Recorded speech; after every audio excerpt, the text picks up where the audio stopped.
Assalomu alaykum YouTube ahli. Nexia 1, Nexia 2 avtomobillarda rol o'zidan-o'zi qatib qolishining sababini biroz sanashni boshlaymiz. Ungacha sizlar kanalga obuna bo'lib, sizlar like bosib qo'ysalaring, ko'proq insonlar ko'rishni boshlaydi akalarim. Birinchi o'rinda men paqqacha rezinkasi ko'p qo'yish kerak. Kimdir paqqacha rezinka dedi, kimdir stakan deb ko'rsam, bunday avtomobilda kushot chochilib ketgan. Chochilib ketgani hisobiga rol burilishi qiyin bo'lib qoladi. Mana zapchastlari ostida ko'rsatami? Mana ko'rsatamiz zapchastlar qanaqa bo'lib ketganligini. Agar sizlarning avtomobillarda agar rul shunaqa qatib qolayotgan bo'lsa, paqirchasi yoki o'sha stakan deyapman.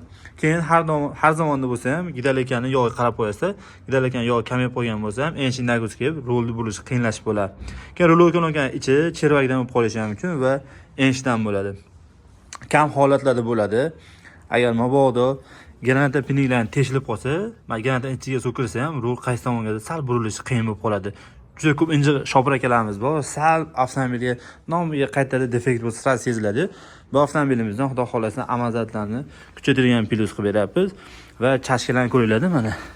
Chashka rezinkalari kuchot mana shu paqqachasi ketganidan keyin mana tegib yurgan mana temiriga mana. Ko'rasizmi? Mana shu temiriga tegib yurgan hisobiga ham rol qiyinlashadi. Xudo xolasa bu avtomobilimizni amazatlarni kuchaytirgan plus qilamiz va bir dona nakinesi ketib qolgan.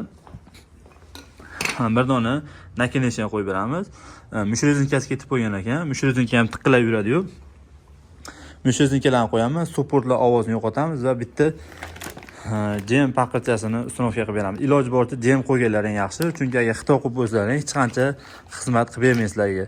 Teng bo'lib, avtomobil agar 1.6 bo'lgan bo'lsa, yuk og'irroq bo'ladi. Shuna hisobiga, ya'ni tezroq kelishga olib keladi akalarim. Shunaqa xizmat bo'lsa ham kiraverasizlar, ishlarni chiroyli qilib bitirishga harakat qilamiz. Joylar sog' bo'lsin, yuzlaringizga tabassum tark etmasin. Avtomobilingiz qanaqadir muammosi bo'lsa, xudo xolasa kommentar yozib ketsalaring, sizlarga olib chiqib beramiz inshaalloh. Joylar sog' bo'lsin, yuzlaringizga tabassum tark etmasin. Avtoprofessor kanalini kuzatishda davom etinglar. Sog' bo'linglar.